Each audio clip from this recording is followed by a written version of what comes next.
9க்குரியவன் 10ஆம் வீட்டை பார்ப்பது தர்ம கர்மாதிபதி யோகம் நிஷ்பலம். அவர் தொழிலை, ஜீவனத்தை, லாபத்தை பார்க்கிறார். இந்த மீனத்துக்கு செவ்வாய்ங்கிறவர் தான் பாக்யாதிபதி, தனாதிபதி. ஜீவனத்தை பார்க்குதுன்னாவே லாபம் வருது.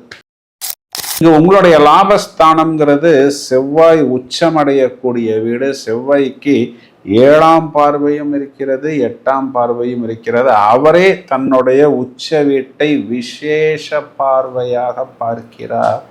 மளமளவென்று உங்களுக்கு லாபம் வரக்கூடிய அமைப்பு. இடம், பூமி சம்பந்தப்பட்ட விஷயங்களில் அரசாங்கம், குழந்தைகள், புத்திசாலித்தனம், மேலும் பழைய பேமெண்ட் வசூலாவது, ஊர்ல இருந்த பழைய பிரச்சனைகள் தீர்வது, குழந்தைகள் சம்பந்தப்பட்ட விஷயத்தில் சமாதானம் அடைவது, பங்காளிகள் பிரச்சனைகள் தீர்வது, இதெல்லாமே உங்களுக்கு கண்டிப்பாக ப்ளஸ் பாயிண்ட் தான்.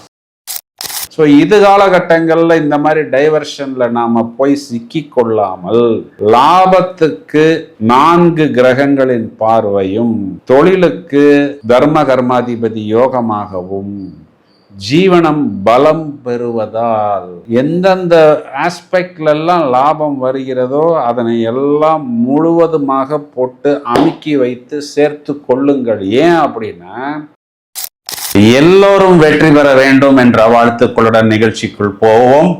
ஜூலை மாதம் 17 முதல் ஆகஸ்ட் 17 வரை ஆடி மாதம் பலன்கள் என்ன சொல்கிறது என்பதை முதலில் பார்ப்போம். பிறகு இதற்குண்டான கிரக நிலைகளை எடுத்துக்கொள்வோம்.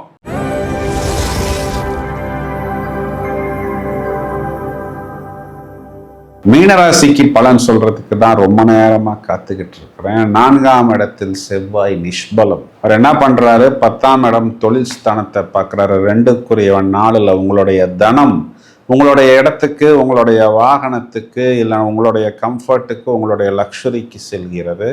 9க்குரியவன் 10ஆம் வீட்டை பார்ப்பது தர்ம கர்மாதிபதி யோகம் நிஷ்பலம். அவர் தொழிலை, ஜீவனத்தை, லாபத்தை பார்க்கிறார். இந்த மீனத்துக்கு செவ்வாய்ங்கிறவர் தான் பாக்யாதிபதி, தனாதிபதி. ஜீவனத்தை பார்க்குதுன்னாவே லாபம் வருது. லாபஸ்தானத்தை 3 கிரகங்கள் பார்க்குறாங்க பிரதர். என்னன்னா, சூரியன் பார்க்கிறார், அரசாங்கத்தால் லாபம். சூரியன் 6க்குரியவன் 5ல் கடன், நோய், எதிரி, வம்பு, வழக்கு, இதுக்கெல்லாம் எக்ஸ்பைரி டேட் வந்து விடுகிறது. அப்படின்னா இதெல்லாம் வரிசையா தீர்றது. இப்போ அந்த சூரியனே லாபத்தை பார்ப்பதனால் கடனால் லாபம். ஏன்னா அந்த எக்ஸ்பைரி ஆகிவிட்டது, கடன் தீர்ந்து போச்சு அப்படின்னா அந்த இஎம்ஐ நமக்கு லாபம்ங்கிற கணக்கில் வந்து விடுகிறது. குரு உச்ச குரு சூரியன் சேர்க்கை சிவராஜ யோகம் லாபத்தை பார்க்கிறது, குரு லாபத்தை பார்க்கிறார். அப்போ என்னன்னா, நீங்களே உங்களுடைய லாபத்தை பார்க்கிறீங்க. இந்த இன்வெஸ்ட்மெண்ட்டை வைத்து லாபம் எடுத்துக்கொள்வது, குழந்தைகளுக்கு லாபத்தை அமைத்து கொடுப்பது, மளமளவென்று உங்களுடைய புத்திசாலித்தனத்தை வைத்து உங்களுடைய ஒர்க்காக இருக்கலாம், இல்லைன்னா உங்களுடைய வியாபாரமாக இருக்கலாம், அடுத்த கட்டத்துக்கு நகருவது, வெளிநாட்டுக்கு பயணிப்பது, இதெல்லாம் உங்களுக்கு மேலும் மேலும் ப்ளஸ்.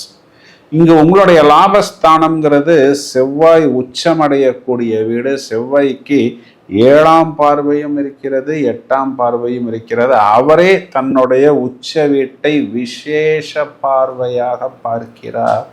மளமளவென்று உங்களுக்கு லாபம் வரக்கூடிய அமைப்பு. இடம், பூமி சம்பந்தப்பட்ட விஷயங்களில் அரசாங்கம், குழந்தைகள், புத்திசாலித்தனம், மேலும் பழைய பேமெண்ட் வசூலாவது, ஊர்ல இருந்த பழைய பிரச்சனைகள் தீர்வது, குழந்தைகள் சம்பந்தப்பட்ட விஷயத்தில் சமாதானம் அடைவது, பங்காளிகள் பிரச்சனைகள் தீர்வது, இதெல்லாமே உங்களுக்கு கண்டிப்பாக ப்ளஸ் பாயிண்ட் தான். சுக்கிரன் 6ஆம் இடத்திலிருந்து ஆகஸ்ட் மாதம் 1ஆம் தேதி முதல் 7ஆம் வீட்டில் வந்து நீசமடைய போகிறார். இது 2 விதங்கள்ல உங்களுக்கு நீசபங்க ராஜயோகம். எப்படின்னா, சுக்கிரன் நீசம் அடைந்து அந்த வீட்டின் அதிபதி புதன் முதல்ல கேந்திர பலம், அப்புறம் திரிகோண பலம். இது 2மே நீசபங்க ராஜயோகம் தான். அப்போ என்ன அர்த்தம் அப்படின்னா, சுக்கிரன் நீசம்ங்கிறது ஒரு விதத்தில் கெட்டவன் கெடுவதுங்கிற அமைப்பில் வருகிறது. நீச பங்கம்ங்கிறது double negative makes a positive, விபரீத ராஜயோகம் அப்படிங்கிற ஒரு அமைப்பில் வருகிறது. அப்போ நிறைய வாய்ப்புகள் எனக்கு இது நாள் வரை கை கெட்டியது, வாய் கெட்டலை அப்படின்னு சொல்லக்கூடிய நபர்களுக்கெல்லாம், சார் எனக்கு வாய் கெட்டிருச்சு சார், நிறைய உள்ள போட்டேன், ஆனால் எனக்கு அது ஜீரணமாகலை சார் அப்படிங்கிற அளவுக்கு உங்களுக்கு வாய்ப்புகள் கண்டிப்பாக வந்து சேரும். சுக்கிரன் ராசியை பார்க்கும் பொழுதே ஒரு பளிச்சு எஃபெக்ட்டுங்கிறது கண்டிப்பாக இருக்கும். ஏன்னா இந்த சுக்கிரன்கிறது ஒரு ஒளிவட்டம், ஒரு ஒளிக்கிரகம் ராசியை பார்க்குறாரு. சுக்கிரன் மட்டுமா பார்க்குறாரு, இந்த பக்கம் குருவன் தானே பார்க்குறாரு, அவரும் ஒளிக்கிரகம் தானே. ஒன்று கோல்டுன்னா இன்னொன்று சில்வரு, ஒன்று ஆலஜன் பல்புன்னா இன்னொன்று எல்இடி பல்பு. சும்மா இருக்கிற நபர் மேலே ஒரு 2 எனர்ஜெட்டிக் பல்பை வச்சா எப்படி பளபளன்னு இருப்போமோ, எப்படி பியூட்டி பார்லர் போயிட்டு வந்தால் ஒரு பளிச்சு தோற்றம் இருக்குமோ, வெறும் 100 ரூபா கொடுங்க பிரதர், நான் ஹீரோயினாக நடிக்கிறதுக்கு தயார், ஹீரோவாக நடிப்பதற்கு தயார்னு சொல்லக்கூடிய அளவுக்கு ஒரு பளிச்சு தோற்றம்ங்கிறது மீனராசிக்காரர்கள் பெறுவார்கள். சுக்கிரன் தான் இயல், இசை, நாடகம், கலை, ஆர்ட்ஸு அப்படின்னு இதனை புத்திசாலித்தனமாக எடுத்து செல்பவர்களுக்கு அந்த ஒரு ஒளிவட்டம்ங்கிறது ஒரு நல்ல பர்சனாலிட்டி, நல்ல தேஜஸ், ஒரு இம்ப்ரெஷன், ஒரு க்ரௌடு புல்லிங், இதையெல்லாம் ஏற்படுத்தி கொடுக்கும். இது அப்படியே கொஞ்சம் இன்னும் மைக்ரோஸ்கோப்பில் வச்சு பார்த்தோம்னா, ராசியில் இருக்கக்கூடிய சாட்டர்ன் யாரு? அவர் 11ஆம் அதிபதி, அவர் வக்கரமடைகிறார். அப்போ இயல்புக்கு மாறிய நிலை, மாற்றி யோசிப்பது, நினைத்த விஷயத்தை அடைந்தே தீரணுங்கிற வெறித்தனத்தை சாட்டன் கொடுத்துருவாரு. ஸ்லோவா மந்தனாலாம் செயல்பட மாட்டார். வேகம், அதிவேகம்ங்கிற ஒரு ஃபார்முலாக்குள்ள வந்து விடுவார். 3ஆம் வீட்டுக்கு அதிபதி சுக்கிரன், அவர் ஈர்ப்பை கொடுக்கக்கூடியது, இருக்கிறது 7ஆம் வீடு. 3, 7, 11 தொடர்பு ராசிக்கும், ராசிக்கு சம சப்தமத்தில் சுக்கிரனும் வந்து விட்டதா, இப்போ என்ன ஆகும்? லெஃப்டில் ரைட்டில் boy friend, girl friend, living together, இதெல்லாம் நிறையா கல்யாணம் ஆகாத நபர்களுக்கும் வரும், ஆன நபர்களுக்கும் வரும். என்ன பண்ணணும்? திரும்பி பார்க்காதீங்க, அப்படியே நேரம் மட்டும் பார்த்துட்டு போங்க.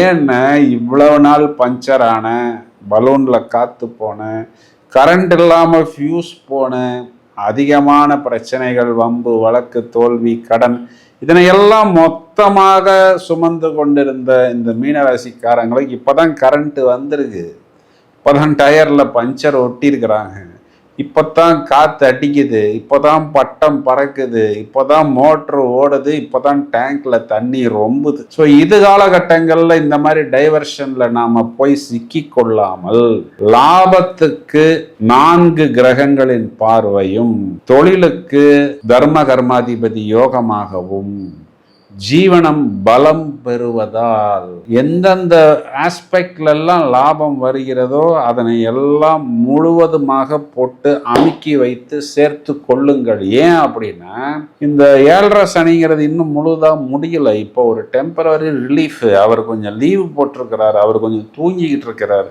இப்போ குரு 6ஆம் இடத்துக்கு வந்த உடனே இவர் எந்திரிச்சிடுவார். எந்திரிச்சு நான் என் வேலையை காமிக்கிறேன், இன்னும் எனக்கு வேலை இருக்கு பிரதர்ன்னு சொல்லுவார். இப்போ இந்த 1 வருடம் நீங்கள் சேஃப்டி செய்து கொள்வது அப்படிங்கிறது அடுத்து வரக்கூடிய அந்த சின்ன சின்ன சிக்கல்களை நீங்கள் சமாளிப்பதற்கு ஒரு பெரிய உதவியாக இருக்கும். இன்னும் அதுக்காக ரொம்ப நாளைக்கு பாதிப்புன்னு சொல்ல முடியாது. ஏன்னா அடுத்த 2.5ல சனியே நீசம் அடைகிறார், அவரே செயல் இழக்கிறார், அவரே பலம் இழக்கிறார். மீனராசி சகோதரிகளை எடுத்துக்கிட்டோம்னா, கணவனை குறிகாட்டக்கூடிய செவ்வாய் நிஷ்பலம், 7ஆம் வீட்டில் சுக்கிரன், நான் சொன்ன மாதிரி நீசவங்க ராஜயோகம். உங்களுடைய கணவனை பார்த்தாலே அப்படியே பளிச்சுன்னு இருப்பார். என்ன பிரதர், நீங்கள் ஃபோட்டோ ஆல்பமில் கூட ரொம்ப டல்லாக தூங்கின மாதிரி, எதையோ இழந்த மாதிரி தானே இருந்தீங்க, இப்போ அப்படியே ஒரு நியான் லைட்டு, எல்இடி லைட்டு உங்கள் முகத்தில் மின்னுதே, நீங்கள் போகிற ஸ்பீடை பார்த்தா ஒன்றுமே புரியலையே, இளமை திரும்பதே, ஒரு பெரிய கொஸ்டின் மார்க்காக இருக்கேன்னு தோன்றக்கூடிய அளவுக்கு அப்படியே ஆள் ஸ்மார்ட்டாக மாறி விடுவார். மாறட்டும். மாணவர்கள் கல்வியில் நல்ல புத்திசாலித்தனத்தை கண்டிப்பாக வெளிப்படுத்துவார்கள். தேவையில்லாத இந்த பாய் ஃப்ரெண்டு, கேர்ள் ஃப்ரெண்டு, தேவையில்லாத பழக்க வழக்கங்கள் ஒட்டி கொள்ளாமல் பார்த்துக்கோங்க. நல்ல பழக்க வழக்கங்களை மட்டும் எடுங்கள். உங்களை ராசியை குரு பார்க்கிறார். ஆச்சாரம், அனுஷ்டானம் எல்லாம் உங்களை கொஞ்சம் லெஃப்ட் ரைட்டு திரும்பாமல் நேர்கோட்டில் எடுத்து செல்லும். இதையும் தவிர வயதில் மூத்த நபர்கள், குறிப்பாக கொஞ்சம் ஃபிட்னஸ், ஒபேசிட்டி உண்டான வாய்ப்புகள் ஏற்படாத அளவுக்கு இயற்கை உணவு, உணவு கட்டுப்பாடு, வாக்கிங், டயட்டிங் போன்ற விஷயங்களில் ஈடுபட்டால் மேலும் மேலும் மெருகேறிக் கொள்வீர்கள் அப்படின்னு சொல்வதுதான் நிதர்சனமான உண்மை. வெள்ளிக்கிழமைகளில் மகாலட்சுமி வழிபாடு, குலதெய்வ வழிபாடு, தயிர் சாதம் தேவனுக்கு தேவிக்கு நீங்கள் பிரசாதமாக கொடுத்து பிறகு வரக்கூடிய பக்தர்களுக்கு அதனை விநியோகம் செய்யுங்கள். தொடர்ச்சியாக செவ்வாய்க்கிழமைகளில் முருகனை வழிபாடு செய்வது, செவ்வாய், வெள்ளி, ஞாயிற்றுக்கிழமைகளில் ராகு, துர்கா வழிபாடு மேலும் மேலும் கண்டிப்பாக ஒரு மேன்மையை ஏற்படுத்தி கொடுக்கும். இது நேரம் வரை நாம் பார்த்த இந்த பலன்களுக்கு உண்டான கிரக நிலைகளை எடுத்துக்கொண்டால், இதுவரை ரிஷபராசியில் சஞ்சாரம் செய்த செவ்வாய் ஆகஸ்ட் மாதம் 2ஆம் தேதி மிதுன ராசிக்குள் நுழைந்து அவர் எங்கே உச்சமடைகிறாரோ அந்த மகர வீட்டை விசேஷ பார்வையாக பார்க்க இருக்கிறார். மேலும் ஆகஸ்ட் மாதம் 1ஆம் தேதி சிம்ம ராசியிலிருந்து கன்னி ராசி மண்டலத்துக்குள் சுக்கிரன் சென்று சுக்கிரன் நீசமடைய போகிறார். இந்த நீச சுக்கிரனை சனி பகவான் வக்ர பார்வையாக பார்க்க இருக்கிறார். அதுவும் உக்ர நிலையில் பார்க்க இருக்கிறார். இதையும் தவிர புதன் என்ற கிரகம் மிதுனராசி மண்டலம்னு சொல்லக்கூடிய சொந்த வீட்டில் இருந்து ஆகஸ்ட் மாதம் கடக ராசி மனைக்குள் சஞ்சாரம் செய்ய போகிறார். இந்த ஆடி மாதம்னு சொல்லக்கூடிய ஜூலை 17 முதல் ஆகஸ்ட் 17 வரை எல்லோருக்குமே தெரியும், சூரியன் கடகராசி மண்டலத்தில் சிவராஜ யோகமாக அமர்ந்து எல்லா அம்மன் கோயில்லையும் இந்த ஆடி மாசம்னாவே ஆட்டம் பாட்டம் கொண்டாட்டம் தான். ஏன்னா கடகராசிங்கிறது சந்திரன். இந்த சந்திரனுடைய வீட்டில், அதாவது ஒரு பெண் ராசியில் சூரியன் சுபபலம் பெறுகிறார். சார், நீங்க சொன்னது எல்லாமே நன்றாகத்தான் இருக்கிறது, அடுத்தது என்ன என்று நீங்கள் கேட்பது எனக்கு புரிகிறது. நீச சுக்கிரனை சனி பார்க்கிறார்னு சொன்னேன் பார்த்தீங்களா? இதுல 12 ராசிக்கும் வழக்கம் போல் திரும்பவும் நாங்கள் பட்டையை கலப்புவதற்கு தயாராக இருக்கிறோம். தொடர்ந்து இணைப்பில் இருங்கள். வாழ்த்துக்கள். Thank you friends.